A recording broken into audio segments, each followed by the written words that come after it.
Dogmática Reformada, de Hermann Bavinck,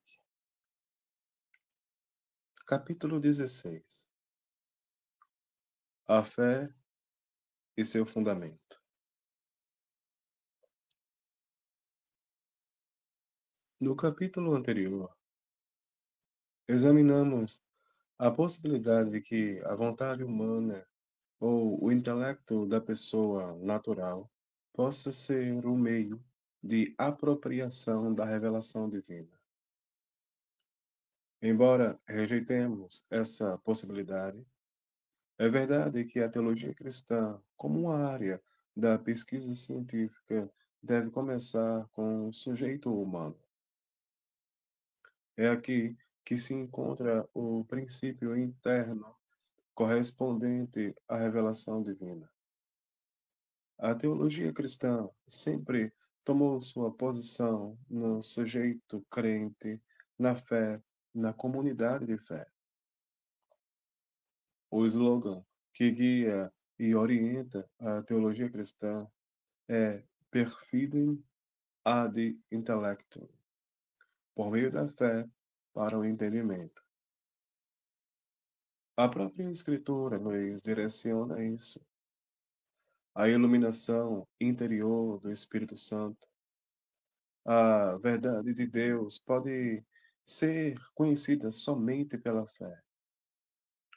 Embora termos como novo nascimento, pureza de coração, o Espírito de Deus e outros sejam usados na Escritura para representar o princípio interno, o meio de apropriação da revelação. O termo preferido é fé. Como todo conhecimento é mediado pela consciência humana, a revelação também é conhecida como um ato da consciência humana, isto é, a fé. Tanto objetiva quanto subjetivamente, a revelação se relaciona com a natureza, a recriação com a criação, em todas as áreas da vida. Começamos pela crença. A universalidade da fé aponta para a importância de conhecimento imediato, intuitivo da verdade. Nosso conhecimento seguro da realidade não é limitado àquilo que obtemos por meio de nossos sentidos. É a certeza imediata, não a certeza demonstrável, que faz com que a vida em comunidade, em sociedade, seja possível. No entanto, a certeza geral imediata não é idêntica à fé religiosa. A fé salvadora tem como seu objetivo não simplesmente as palavras e atos de Deus como tais, mas a graça de Deus em Jesus Cristo. A fé também é uma questão de conhecimento e verdade, mas acima de tudo, é confiança e entrega a Deus. O conhecimento da fé salvadora vem a nós por meio do testemunho de outros, isto é, por exemplo, os apóstolos. O caminho para o coração humano, tomado pelo Espírito de Deus, passa pela mente e pela consciência humana. Esse conhecimento da fé salvadora está ligado à Escritura, ao testemunho apostólico. Quando a fé é entendida primariamente como uma aceitação intelectual, como no catolicismo romano, ela se torna objetiva, ela se torna objetivada como fé histórica. Compreensivelmente, essa fé foi considerada insuficiente para a salvação e tinha de ser aumentada. Não obstante, o sola fide da reforma foi negado em favor do merecimento da aceitação intelectual como preparação para a graça infusa de justificação. Enquanto essa ideia de fé como aceitação intelectual desempenhou apenas um papel preparatório no pensamento católico romano, na Reforma, a fé era um ato da pessoa regenerada que havia sido renovada pela graça especial do Espírito Santo.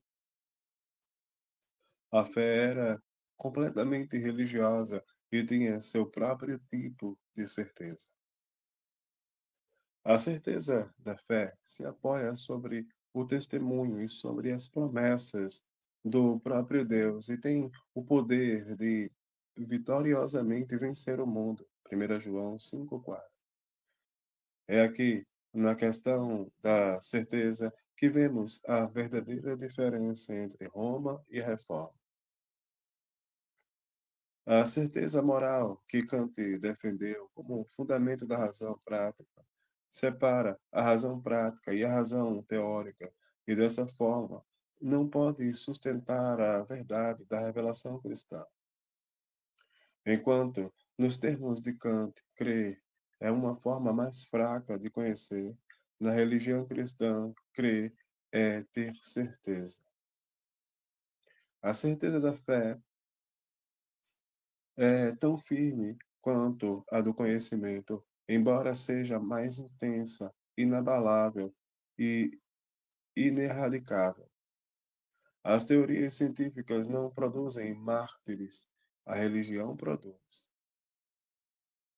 Por essa razão, a prova intelectual e histórica não pode fornecer o fundamento final da fé. Embora a revelação possa se tornar digna de crédito pelas provas, ela é e continua sendo uma verdade de fé, um dom da graça. Somente o Espírito de Deus pode fazer com que uma pessoa fique intimamente certa da verdade da revelação divina. A revelação de Deus pode ser crida somente em um sentido religioso, sob a autoridade do próprio Deus. O fundamento da fé é o testemunho interior do Espírito Santo. Essa posição, porém, parece circular. Cremos que a Escritura é a revelação de Deus porque a Bíblia nos diz isso. Essa circularidade só pode ser quebrada pela convicção interna de que Deus falou. Esse testemunho de Deus é o fundamento final da fé. Nossa vontade de crer é, pela graça de Deus, a causa final de nossa fé. Enquanto a igreja, como comunidade de crentes, é o contexto dentro do qual o testemunho do Espírito é confirmado, a autoridade da Escritura não é conferida por decisão da igreja. O oposto é verdadeiro. A Escritura fundou a igreja. Através da obra graciosa do Espírito Santo, a Escritura autentica a si mesma. Sob a pressão do racionalismo dos socianos, remonstrantes e católicos romanos, até mesmo alguns teólogos reformados, como Amiraldi, enfraqueceram esse testemunho interno, identificando-o com a iluminação do intelecto. Na teologia moderna do século XIX, o racionalismo de Kant e Lessing e o romanismo de Schleiermacher contribuíram para um retorno da convicção de que a verdade de fé é diferente e não pode ser validada finalmente pelas provas da razão. Embora os teólogos modernos ainda estejam muito longe da doutrina calvinista do testemunho do Espírito Santo, a virada das provas externas para o sujeito religioso como fundamento final da fé é um desenvolvimento salutar. Ao mesmo tempo, a singularidade do fundamento da fé e dessa forma da teologia como uma ciência não deve nos levar a negligenciar o fato de que toda verdade, toda ciência tem um ponto de partida subjetivo. Tudo o que é objetivo pode ser abordado apenas do ponto de vista do sujeito. A coisa em si só pode ser conhecida e não existe para nós. Todo conhecimento está baseado em um tipo de harmonia entre sujeito e objeto, uma harmonia que se origina na mente divina do Criador. É um e o mesmo Logos que fez todas as coisas nos seres humanos e fora deles. E é o Espírito de Deus que é a fonte e o agente de toda a vida na humanidade e no mundo. Toda a cognição da verdade é um testemunho do Espírito de Deus ao Verbo, por meio de quem todas as coisas são feitas. Entretanto, a fonte externa da religião cristã não é a revelação geral de Deus na natureza, mas sua revelação especial na Escritura e em Cristo. E é o testemunho interno do Espírito Santo que deve corresponder a essa fonte externa. Esse testemunho interno não é uma nova revelação, mas o reconhecimento de uma verdade que existe independentemente de nossa consciência subjetiva. O paralelo é com a lei moral, cuja autoridade, como vontade de Deus, é auto-autenticadora. Os cristãos creem na verdade da Escritura porque Deus disse. Isso não significa, porém, que os crentes nada têm além de sua subjetividade como resposta aos oponentes da fé. A incredulidade também deve ser dito, está arraigada no coração humano. Além disso, o testemunho interno do Espírito não é privado, mas universal. A igreja de todas as eras dá testemunho da Escritura como palavra de Deus. Nutrida na comunidade, a fé não vem à existência pelo discernimento de nosso intelecto ou por uma decisão de nossa vontade, mas pela iluminação graciosa e dominante do Espírito de Deus. Como nossas vontades são transformadas e renovadas, nossa crença é um ato livre de autonegação. O conhecimento de Deus é atrativo, mas nunca coercitivo. A oposição à fé também vem de dentro. Os pecados do coração e os erros da mente se lançam juntos sobre a fé, enquanto os crentes continuam a experimentar o conflito entre o espírito e a carne. O próprio Deus é o fundamento final de nossa fé. E o testemunho do Espírito Santo é, em primeiro lugar, a garantia de que somos filhos de Deus. A iluminação do Espírito Santo não é a fonte cognitiva da verdade cristã. Ela apenas cela em nosso coração a verdade da Escritura e a história da salvação. A fé está concentrada nas realidades históricas da redenção e resulta na confiança de que esses atos históricos são atos salvadores de Deus em nosso favor. É o mesmo Espírito que inspirou o testemunho apostólico que agora cela a verdade desse testemunho no coração dos crentes.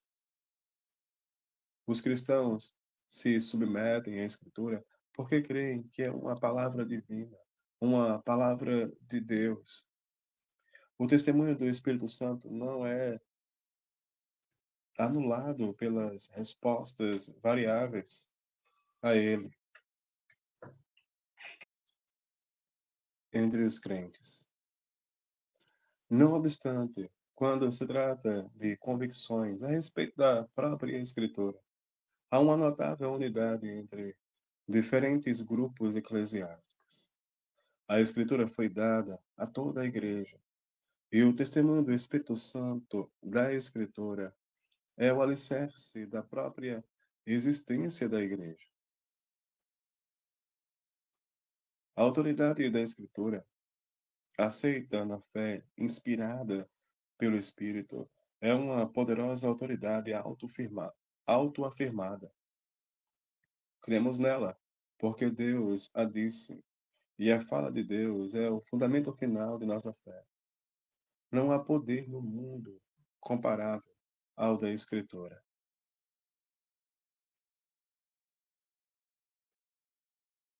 A apropriação da revelação pela fé.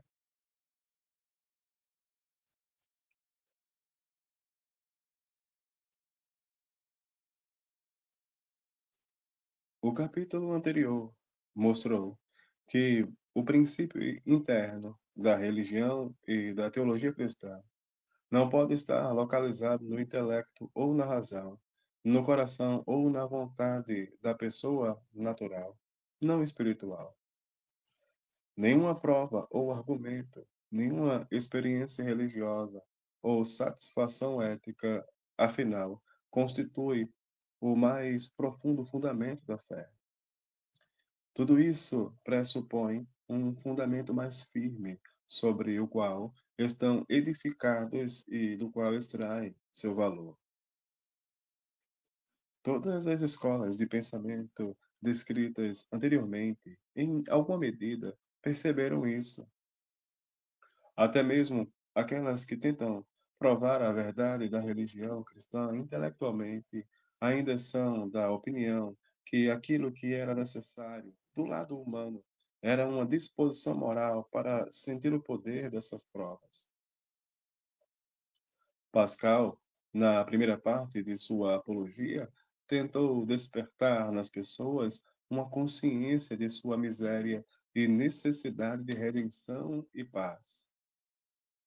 E por meio de Schleiermacher e depois dele, a maioria dos teólogos chegou à compreensão de que a religião é a única e só pode ser conhecida de uma forma que corresponda a essa singularidade.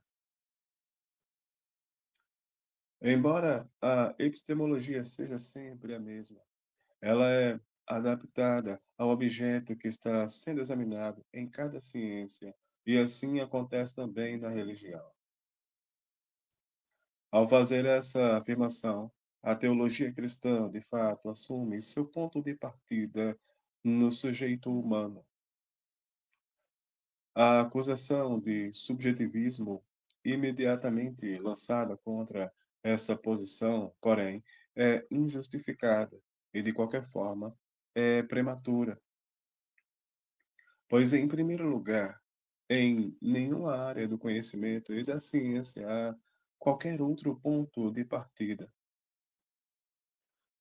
A luz pressupõe o olho e o som é perceptível através do ouvido.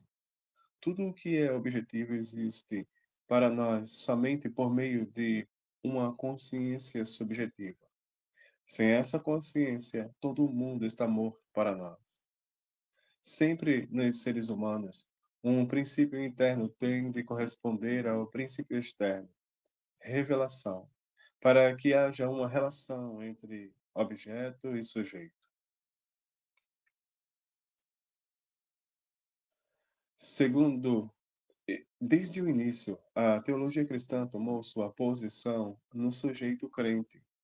Ela nasceu da fé, esteve em todas as épocas intimamente ligada à igreja e é continuamente guiada e controlada pelo slogan por meio da fé para o entendimento. Per fidem ad intellectum. Sempre que a apologética, por algum tempo, abandonou essa posição, acabou voltando a ela, especificamente a reforma, e seguindo o racionalismo e o sobrenaturalismo do século XVIII, a teologia moderna novamente tomaram sua posição na consciência crente. Tudo na teologia tem de se tornar ético no sentido de levar a sério a tese de que somente o regenerado vê o reino de Deus e que somente quem quiser fazer a vontade dele conhecerá a respeito da doutrina se ela é de Deus ou se falo por mim mesmo. Conferir João 3 e 7:17. E, finalmente, como fica evidente a partir dessas últimas questões, esse também é o ensino da Escritura. Ela fala não somente de uma revelação de Deus em Cristo, fora de nós, mas também de uma iluminação do Espírito dentro de nós. Depois que Deus falou a nós pelo Filho, o Espírito Santo veio para nos conduzir a toda a verdade. Deus não apenas nos deu as Escrituras, mas também fundou e sustenta a igreja, que pela fé aceita e confessa a palavra de Deus.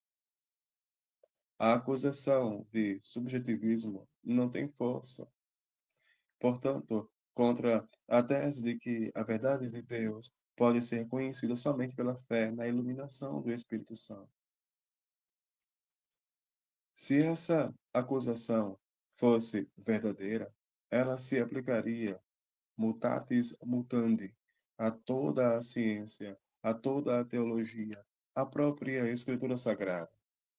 Ela seria válida somente se a única condição subjetiva pela qual o objeto pode ser conhecido fosse o princípio fundamental do conhecimento.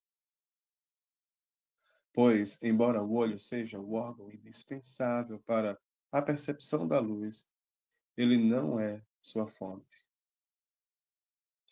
É precisamente o erro do racionalismo idealista que iguala o órgão do conhecimento com a fonte do conhecimento.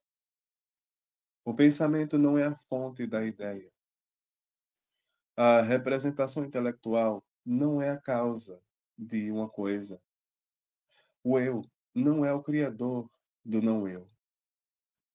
Semelhantemente, a fé, a regeneração ou a experiência não podem ser a fonte de nosso conhecimento religioso, nem o princípio fundamental de nossa teologia.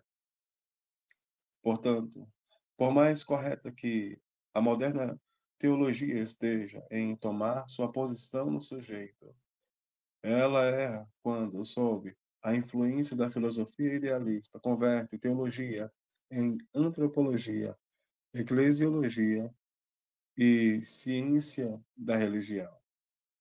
Nesse sentido, Hitch estava correto em chamar a teologia da consciência, que havia feito sua estreia universal depois de Schleiermacher, de volta à revelação subjetiva histórica em Cristo. Crendo nas promessas de Deus.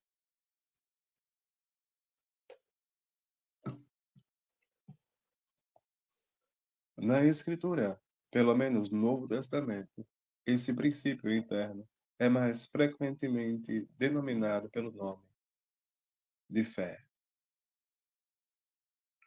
De fato, também novo nascimento, pureza de coração, amor pela vontade de Deus, o Espírito que vem de Deus, são apresentados na Escritura como o princípio interno. Mateus 5:8, João 3:3 e 5, 7:17, 1 Coríntios 2:12, etc. No entanto, o termo fé merece preferência como designação desse princípio.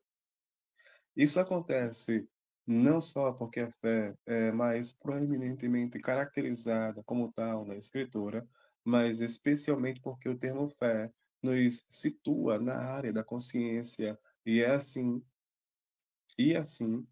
preserva o elo como o caminho pelo qual obtemos conhecimento também em outras áreas. Anteriormente, vimos que a razão humana nunca e em nenhum lugar é a fonte do conhecimento. As ideias inatas não existem. Tanto física quanto intelectualmente, os seres humanos são completamente dependentes do mundo que está fora deles. Todo conhecimento vem de fora, mas do lado humano, todo esse conhecimento é mediado por sua consciência.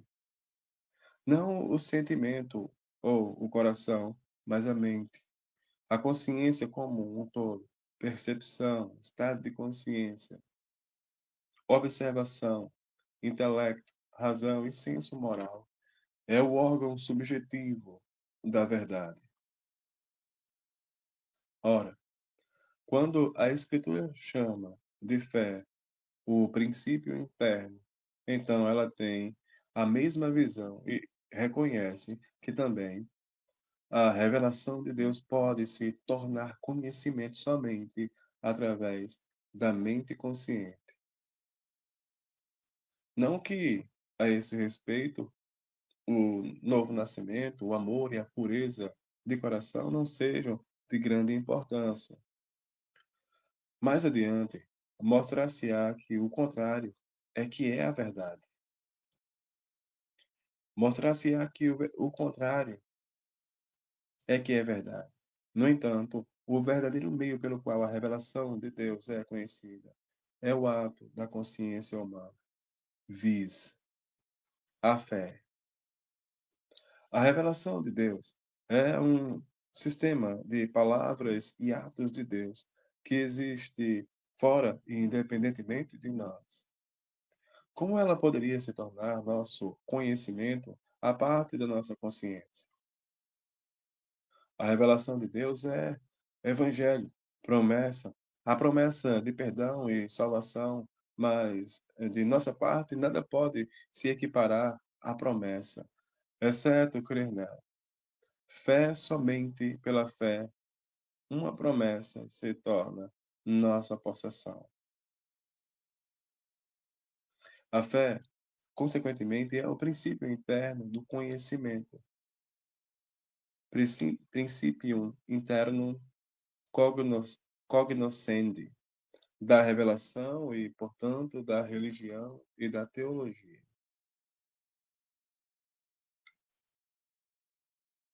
Todo conhecimento fundamentado na fé. Mas ainda uma outra razão para denominarmos o princípio interno pelo termo fé. Esse termo preserva a conexão entre conhecimento religioso e todas as outras formas de conhecimento humano. Certamente há distinção entre elas, mas devemos, antes de tudo, observar a harmonia. Na religião e na teologia, não chegamos ao conhecimento de uma forma diferente das outras ciências. A fé não é um novo órgão implantado nos seres humanos, nem um sexto sentido ou um dom acrescentado. Por mais que ela divirja do ser humano natural, não espiritual, ela é completamente natural, normal e humana. Tanto objetiva quanto subjetivamente, a revelação está associada à natureza, à recriação, à criação.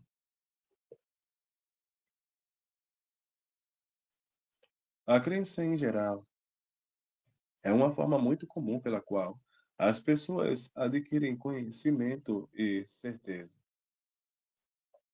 Em todas as áreas da vida, começamos pela crença. Nossa inclinação natural é crer.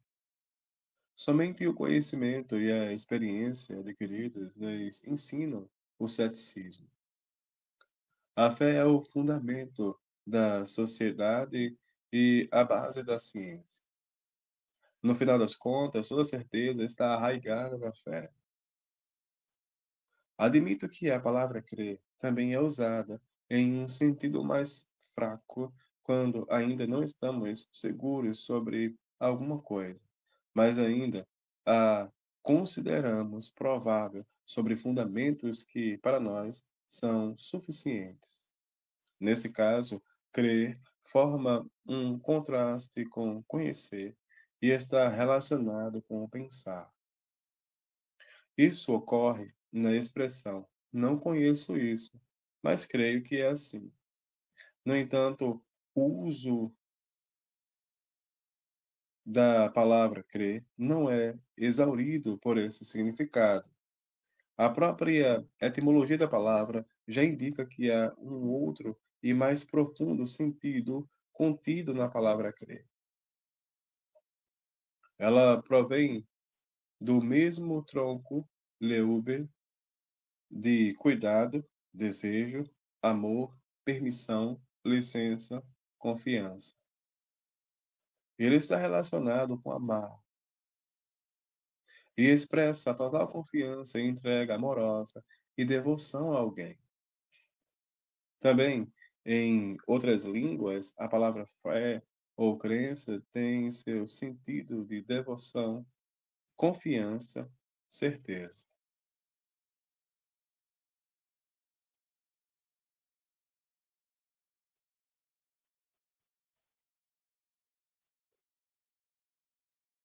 Peito, pistis, fido, fides, foi, fé e crença. A crença, portanto, é frequentemente usada para todas as formas de conhecimento seguro que estão baseadas não em provas, mas em compreensão imediata e direta. Platão distinguiu entre episteme, dianoia, pistis e eca, ecasia, e significava com pistes certeza a respeito do mundo sensível sobre a base da percepção. Por essa razão, ele diz, a verdade é para a crença aquilo que o ser é para o tornar-se. Aristóteles fez uma distinção entre conhecimento adquirido por demonstração e conhecimento de princípios fundamentais que era inferido da própria mente, nous. Ora, ao mesmo tempo em que não chama o segundo pelo nome de crença, ele diz: sempre que ele, de alguma forma, crê e os princípios lhe são conhecidos, ele entende. Quando, subsequentemente, a palavra fé adquiriu um significado religioso profundo no cristianismo, muitos pais da igreja apontaram com gosto o lugar importante que a fé tem na vida e na ciência. Clemente de Alexandria, em muitos lugares, usa pistes para denotar todo conhecimento e certeza imediatos e diz que não há ciência sem fé, que os princípios fundamentais, por exemplo, a existência de Deus, são cridos, não provados. Especialmente Agostinho salientou a importância da fé para a sociedade e a ciência. Aqueles que não creem, ele diz, nunca chegam ao conhecimento.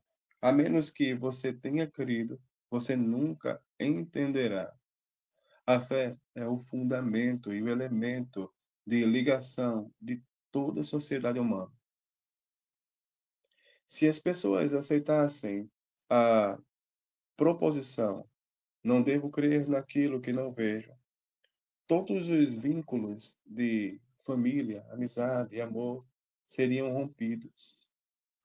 Se então é o caso de que, quando não cremos naquilo que não podemos ver, a própria sociedade humana, sofrendo o colapso da concórdia, não se mantém de pé. Quanto mais a fé deve ser aplicada às coisas divinas, embora não possam ser vistas. Desde então, as mesmas ideias se tornaram recorrentes entre os teólogos cristãos, também em tempos modernos. O termo fé é, então, aplicado para o conhecimento imediato dos princípios fundamentais para a confiança no eu, em nossa percepção e em nosso pensamento, para o reconhecimento da existência objetiva do mundo externo, para a confiança mútua sobre a qual toda sociedade humana está edificada, para tudo o que é conhecido e feito por intuição. Nessa fé, Schiller viu a garantia da existência do novo mundo que Colombo procurava. Se ele ainda não existe, ele se levantará das ondas. Com base em uma reflexão mais profunda, ninguém negaria a profunda importância de Pistes para a vida, a arte e a ciência.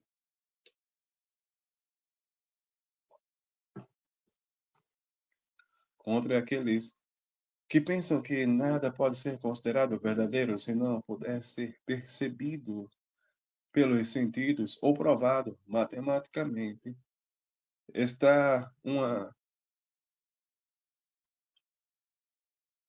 esta uma certeza muito grande de que, sem dúvida, a maior parte e as coisas mais importantes que conhecemos não estão baseadas em provas, mas em certeza imediata.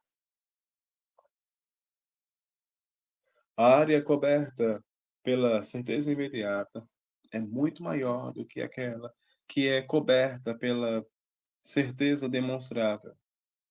E esta é sempre baseada na primeira, e fica de pé ou cai com ela. O caminho para se chegar ao conhecimento e à certeza por um método diferente do matemático e de provas lógicas, portanto, não é totalmente estranho à natureza humana. A fé, em um sentido amplo, é um elemento indispensável na sociedade e o caminho normal para a ciência. Ela não apenas se torna necessária como resultado do pecado, de fato, sem o pecado, o conhecimento intuitivo e a certeza imediata desempenhariam um papel ainda maior na vida humana. Mesmo agora, a originalidade humana é maior na medida em que os seres humanos vivem pela intuição e não pela reflexão. Todos os exemplos acima, portanto, podem prestar um grande serviço como analogias de fé religiosa. Eles têm em comum a fé religiosa, o fato de que o conhecimento é adquirido imediatamente, não por meio de reflexão, e que, em grau de certeza, não são inferiores de nenhuma forma àquele que está baseado em provas. Além disso, conservam a relação existente entre a forma usual pela qual as pessoas chegam ao conhecimento e a forma pela qual a fé conduz à certeza no campo da religião. Eles mostram que a fé, como tal, está tão longe de ser hostil à natureza humana e às exigências da ciência, que sem ela não pode haver pessoas normais e ciência normal.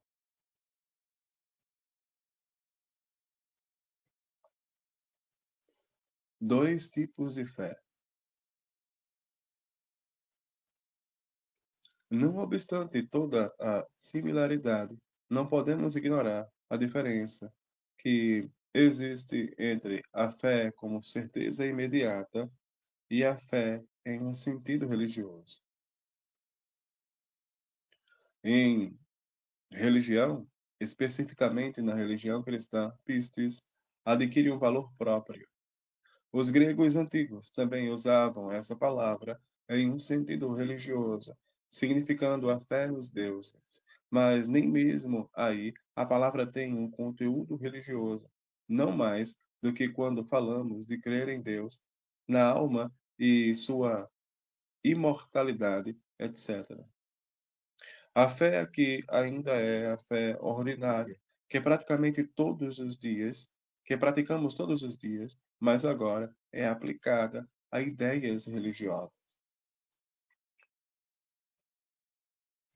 No Novo Testamento, porém, pistis é definida de forma totalmente religiosa em seu objeto e em sua base e em sua origem. Ela denota um relacionamento religioso entre o ser humano e Deus. Em Hebreus 11, 1, as coisas que se esperam, de fato, fatos que não se veem, são apresentados como o objeto geral da fé cristã. Só por esse fato, a fé, em um sentido religioso, é distinta do conhecimento que possuímos pela certeza imediata.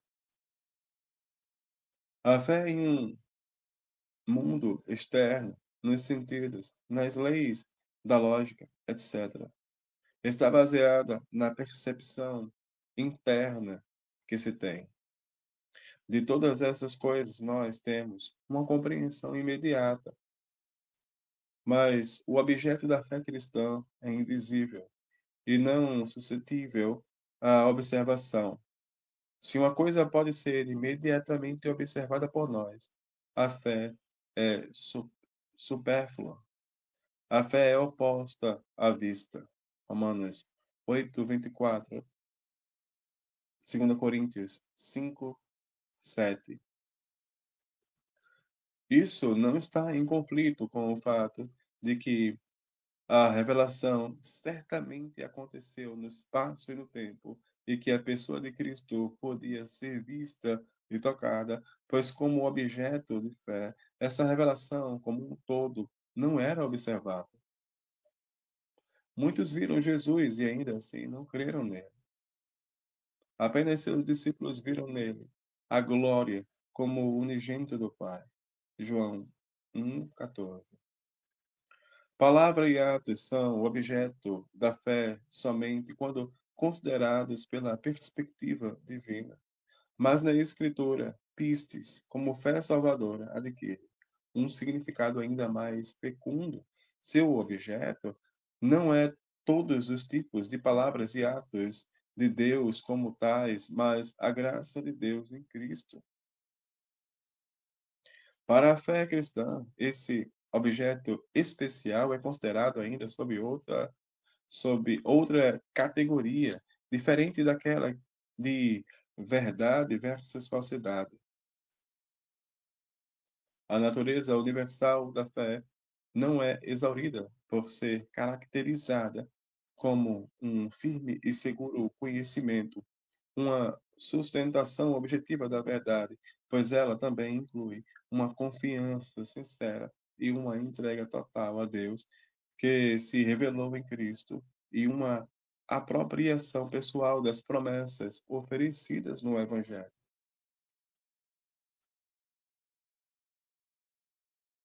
A fé, no sentido religioso, além disso, é distinta da certeza imediata pelo fato de que está baseada no próprio discernimento da pessoa, enquanto aquela está arraigada no discernimento de outro. É digno de nota que a palavra fé geralmente não é usada em todos os casos nos quais o conhecimento está baseado na percepção imediata ou na observação. A crença em um mundo externo, nos sentidos, nas leis da lógica e nos princípios fundamentais é geralmente descrita como conhecimento imediato. E, de fato, esse conhecimento imediato, como conhecimento demonstrável, está baseado na observação e no discernimento da pessoa. Nesse sentido, ele também pode ser chamado de conhecimento em distinção de crença. Mas no caso da fé salvadora, fides salvif, salvífica, as coisas são diferentes. Ela muito certamente tem como seu objeto a graça de Deus em Cristo. Mas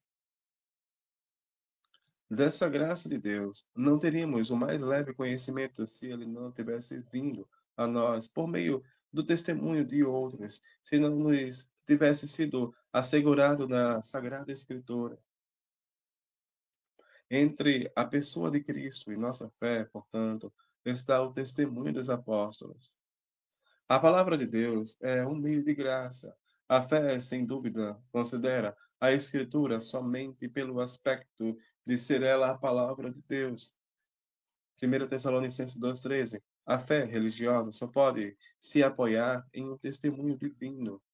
João 3,33, Romanos 10,14, 1 João 5, 9 a 11. Não obstante, a fé está ligada à Escritura. Ela tem como seu objeto a graça de Deus, como é atestada na Escritura. Ou como diz Calvino, seu objeto é Cristo, vestido com seu Evangelho. A fé, portanto, abrange em um só ato a pessoa de Cristo e a Escritura. Ela abrange Cristo como Salvador e a Escritura como palavra de Deus. Portanto, ambas as abordagens são verdadeiras, de Cristo para a palavra, para a Escritura, e da Escritura para Cristo. A Escritura nos conduz a Cristo e dirige o pensamento e as afeições dos seres humanos para aquele que agora habita nos céus. Nem mesmo aqueles que querem remover a fé salvadora, todo conhecimento intelectual, notícia e aceitação, e reduzi-la completamente à confiança, fidúcia, podem deixar de ligar essa confiança a uma impressão gravada na alma pela imagem de Cristo.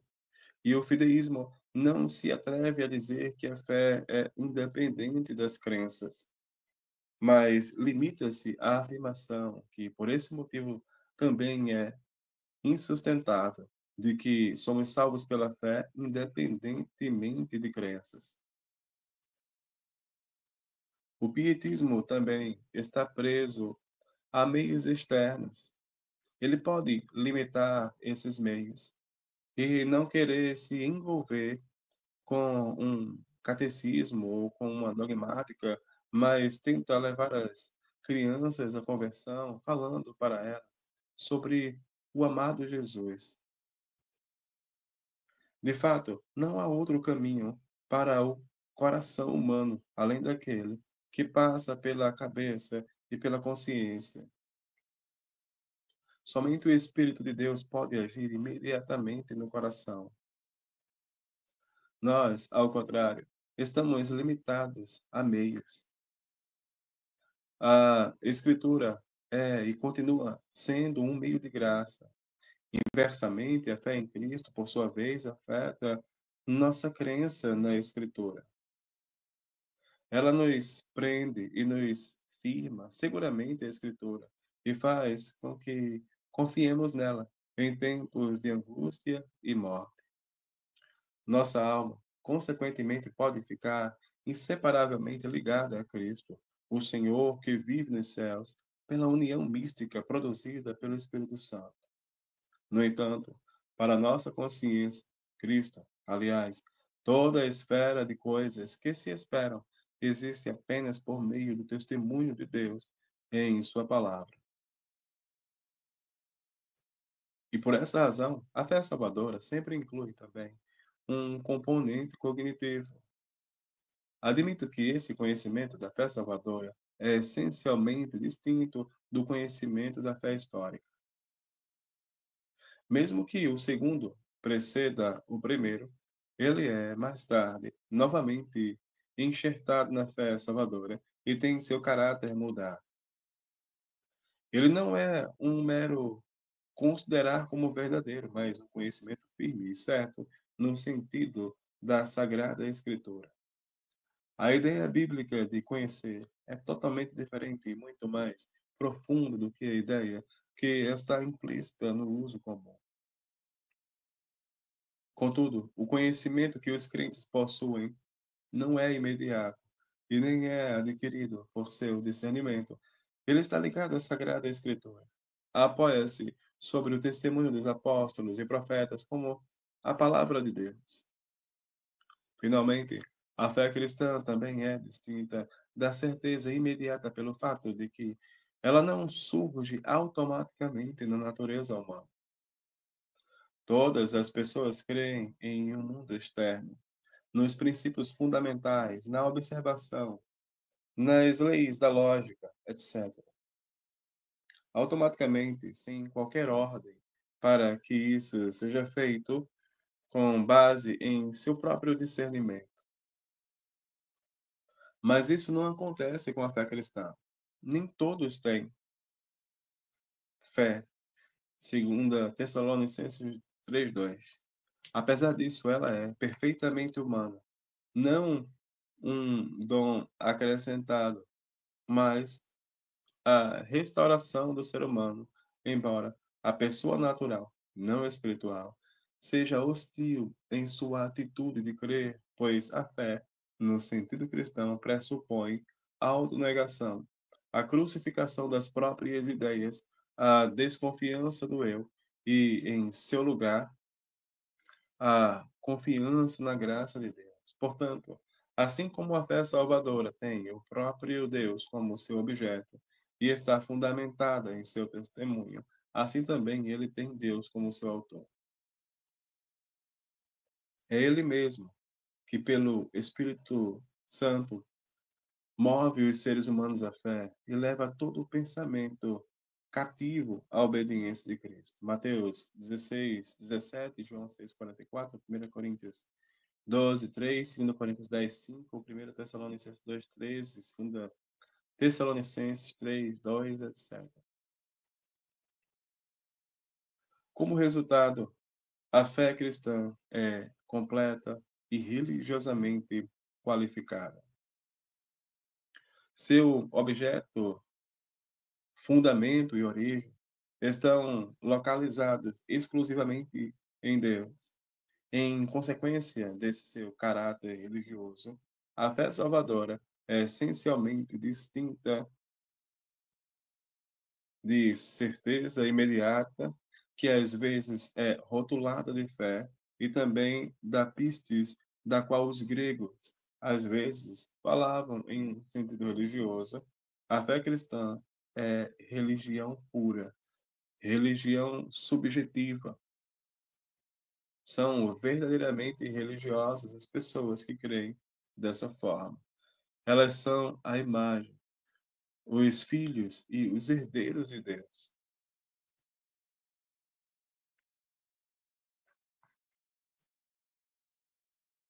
A certeza da fé. De acordo com a Escritura, essa fé traz consigo sua própria certeza. Ela é a certeza, hipostasis, das coisas que se esperam e a convicção, elenchos, das coisas que não se veem. Hebreus 11:1. Não das coisas que não se veem. Não porque ela seja inerentemente tão sólida e firme, mas porque está baseada no testemunho e na promessa de Deus, como a sequência de Hebreus 11 ensina claramente. Ela faz com que os bens invisíveis da salvação sejam totalmente certos para nós. Aliás, ainda muito mais certos do que o discernimento de uma pessoa ou uma dada prova científica poderiam fazer. Por isso, essa razão, por essa razão, a Escritura fala da confiança.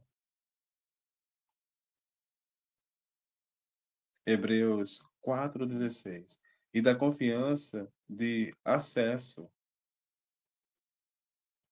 Efésios 3:12, plena certeza, Hebreus 6:11 e 12, e capítulo 10, versículo 22, de fé, e a ela são atribuídas qualidades como coragem,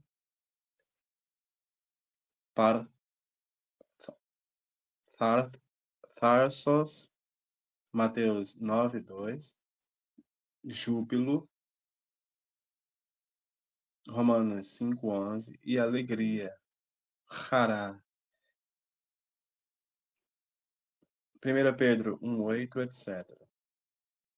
Ela contrasta com dúvida, ansiedade, temor, desconfiança. Mateus 6:31, 8:26, 10:31, 14:31, etc. Os crentes logo abrem mão de tudo para preservar sua fé. Nada é mais precioso para eles que a fé, nem seu dinheiro, seus bens, sua honra, ou até mesmo a sua vida. A fé é a vitória que vence o mundo. 1 João 5:4. Essa certeza de fé era desconhecida para a ciência. Ela entrou no mundo com a vinda do cristianismo. A filosofia grega reconhecia dois tipos de certeza: uma obtida pela percepção, outra adquirida pela reflexão. Geralmente, a primeira classificava muito abaixo da segunda. A percepção só produzia opinião, doxa, mas a reflexão conduzia ao conhecimento, episteme. Na segunda, Aristóteles fez uma distinção entre o conhecimento que é baseado em provas e o que se apoia em evidências. Por isso, na ciência, há três formas de se obter certeza: percepção, argumentação e evidência. Esses três tipos de certeza foram adotados na filosofia com base no fato de que os empiristas primariamente localizavam a certeza na percepção e os racionalistas na reflexão. Ao lado dessa certeza filosófica, o cristianismo posicionou a certeza da fé, concreta e praticamente.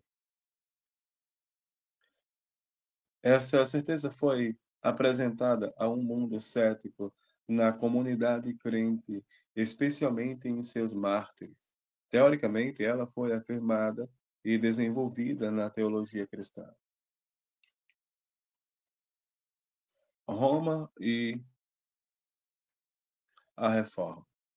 Na doutrina da certeza, há uma importante diferença entre Roma e a Reforma com respeito à questão de se a certeza da fé também inclui a certeza da salvação e a certeza absoluta que uma pessoa tem de sua própria salvação.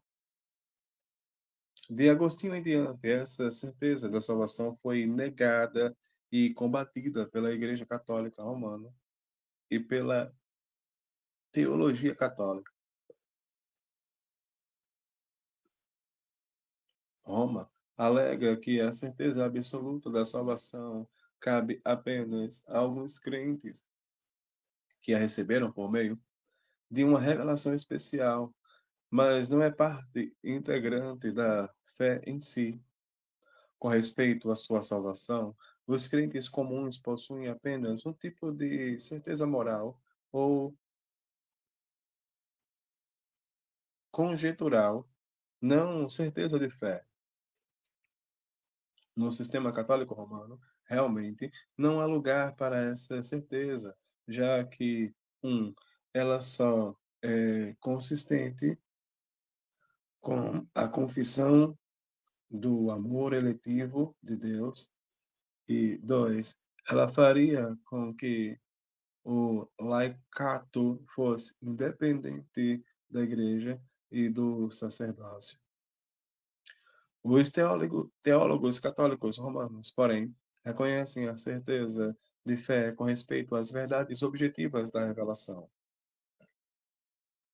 Eu duvidaria mais facilmente daquilo que vivi, acrescentou Agostinho, do que duvidaria que a verdade existiu, que é percebida por meio das coisas que foram criadas.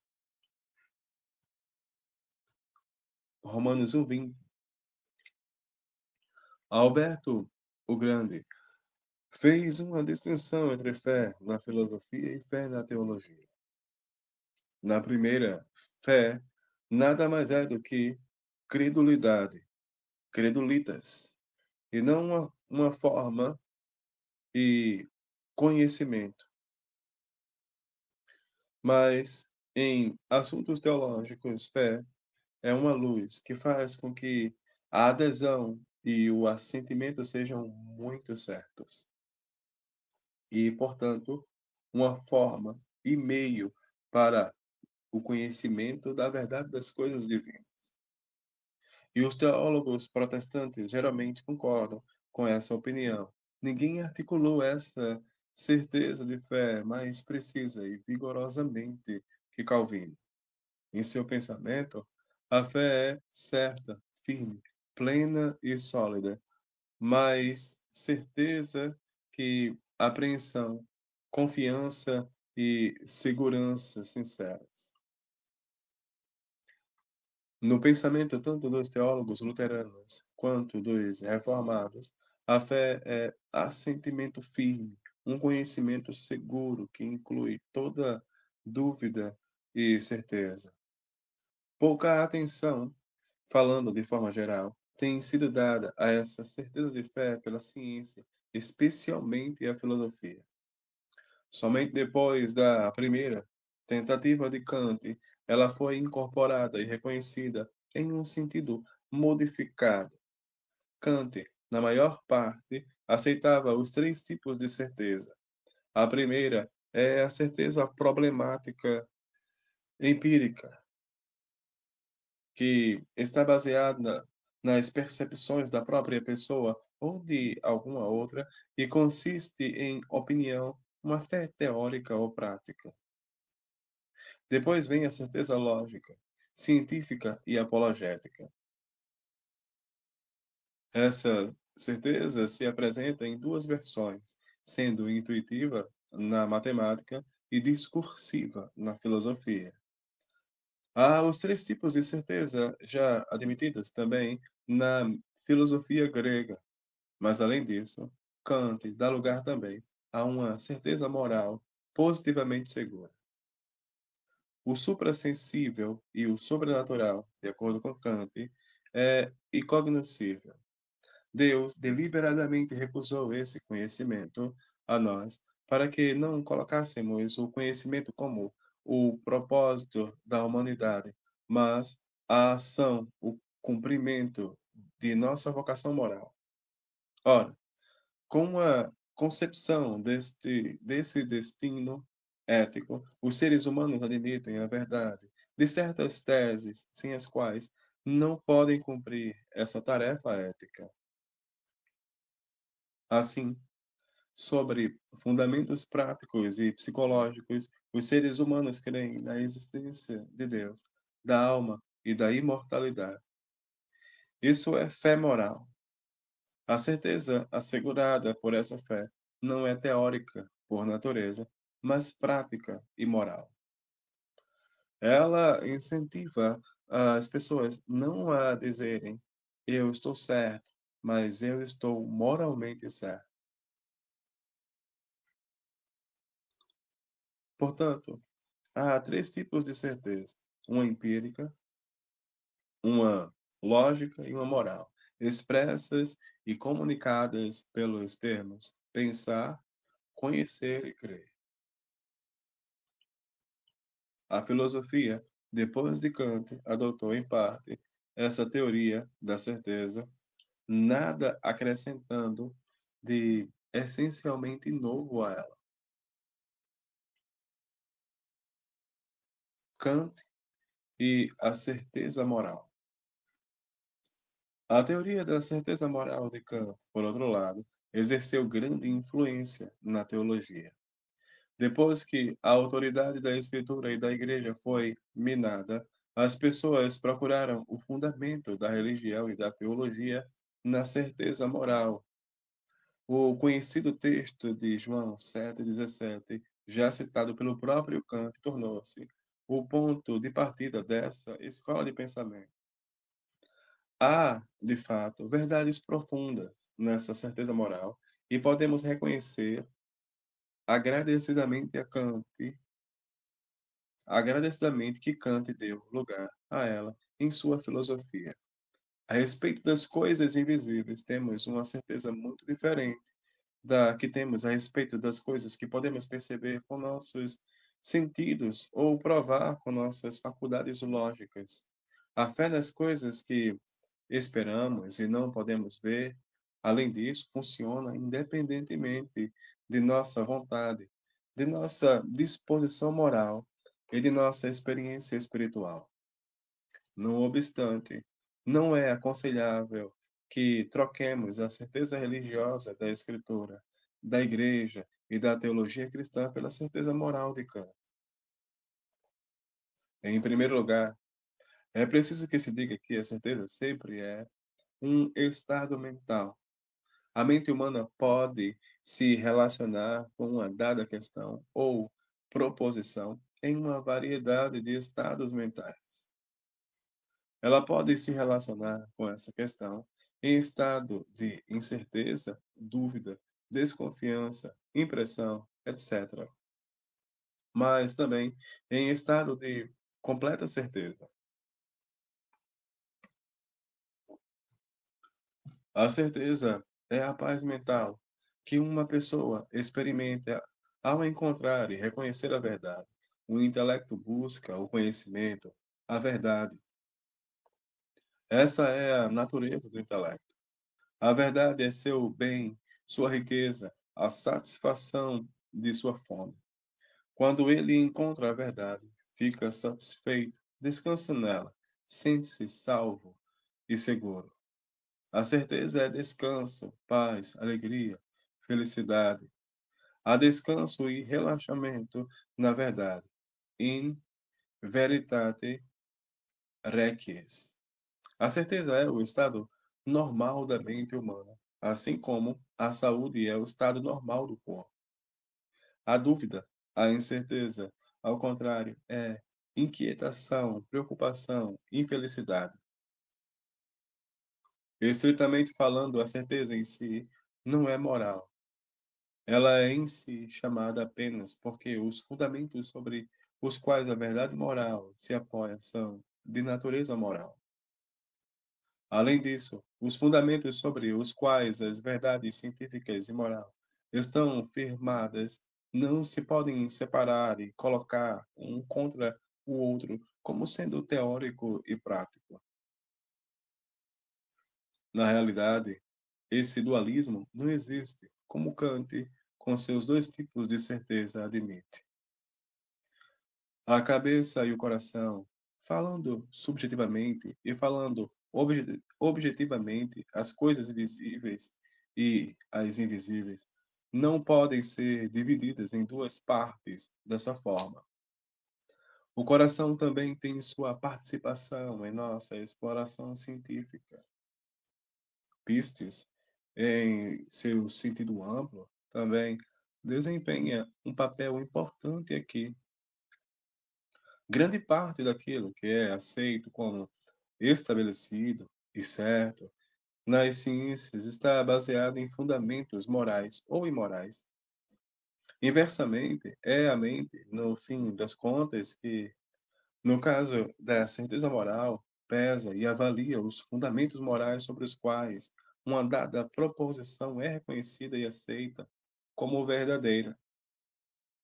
Enquanto a verdade pode induzir o intelecto a aceitar uma determinada verdade, essa aceitação é um ato do intelecto, e o intelecto só pode fazer isso porque ele mesmo, em certa medida, reconhece e entende a verdade. A certeza de fé não vem por meio de provas teóricas, muito menos por uma decisão da vontade. Finalmente, embora neste volume já tenhamos desenvolvido várias objeções à teoria da postulação de Kant, elas podem ser aumentadas pelas questões a seguir. Ela concorda com a natureza da verdadeira moralidade que afinal consiste também em humildade. Para postular a existência de Deus e da imortalidade com base em nossa natureza e destino morais, a certeza moral conserva sua validade quando uma pessoa moral cai em pecado, é apanhada em tentação e conflito interno e é agitada de um lado para o outro pela dúvida.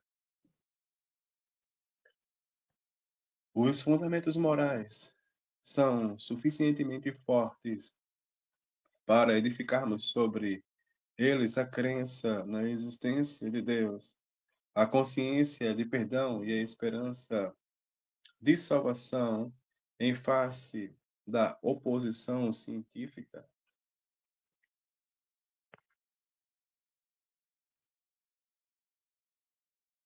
Crer e certeza.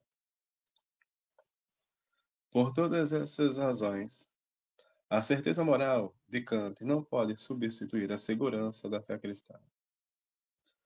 Isso também é provado se mais provas forem necessárias pelas distinções que Kant faz entre pensar e crer e conhecer.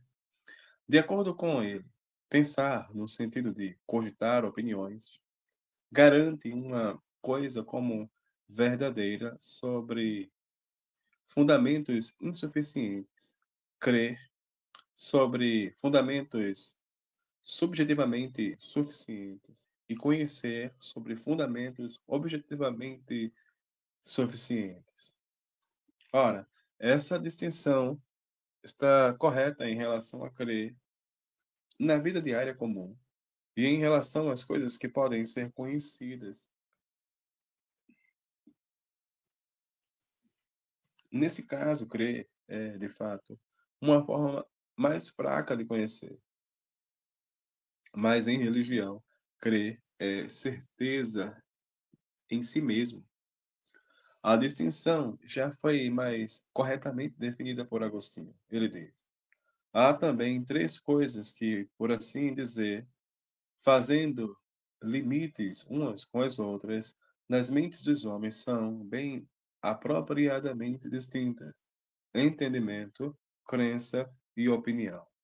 E se forem consideradas em si mesmas, a primeira é sempre sem defeito, a segunda às vezes tem defeito e a terceira nunca é sem defeito. Ora, entre crer e opinar há essa diferença, que às vezes aquele que crê sente que não conhece aquilo em que crê, apesar de saber-se ignorante de uma coisa, não tem qualquer dúvida a respeito dela, se crer nela firmemente, enquanto aquele que opina pensa que sabe aquilo que não sabe. Tomás de Aquino define a diferença da seguinte forma: é essencial para a opinião que concordemos com uma de duas afirmações opostas com temor da outra, de forma que nossa adesão não é firme. Para a ciência, é essencial ter uma firme adesão com visão intelectual, pois a ciência possui certeza que resulta do entendimento de princípios. Enquanto isso, a fé assume uma posição intermediária, pois ultrapassa a opinião, porque sua adesão é firme, mas não atinge o objetivo da ciência. Nisso, por não ter observação. Zantius, racionando ao longo de linhas semelhantes, deu esta definição: opinião é o conhecimento que não é certo nem evidente. Fé é o conhecimento seguro, mas não evidente. Ciência é o conhecimento que é tanto seguro quanto evidente. Crer e conhecer não são distintos em matéria de certeza. A certeza da fé é tão firme quanto a do conhecimento. De fato, a certeza da fé é a mais intensa das duas. Ela é virtualmente inabalável, ineradicável. Por sua fé, as pessoas estão prontas a sacrificar tudo, inclusive a própria vida. Galileu, 3 vezes, se retratou sobre sua aceitação do sistema de Copérnico. Kepler, contra sua convicção, ocupou-se em Graz com a astrologia para manter seu sustento. A mãe necessitada, as astronomia, tinha de viver às custas de sua filha insensata astrologia. Quem daria sua vida em favor de uma tese científica, por exemplo, de que a Terra gira em torno do Sol? Mas a religião produz mártires. Em termos de poder absoluto, a segurança da fé excede em muito a certeza científica. A esse respeito, porém, Boaventura corretamente distingue entre a certeza de aceitação, certitudo ad aesionis, e a certeza de especulação, certitudo speculationis. A primeira é maior em certeza de fé que em certeza científica, pois, em muitos casos, nenhum argumento, persuasão ou tortura pode fazer com que as pessoas oscilem em sua fé. Com toda a sua alma, elas se agarram ao objeto de fé. Apesar disso, a certeza de especulação pode, às vezes, não sempre, ser mais forte na ciência que na fé. Essa é a mesma ideia expressa por Agostinho. O entendimento é sempre sem defeito, mas a crença, às vezes, ocorre com defeito. A própria crença não é prova da verdade daquilo que é crido. Há uma enorme diferença entre certeza subjetiva e verdade objetiva. No caso de fé ou crença, tudo depende do fundamento sobre o qual ela se apoia.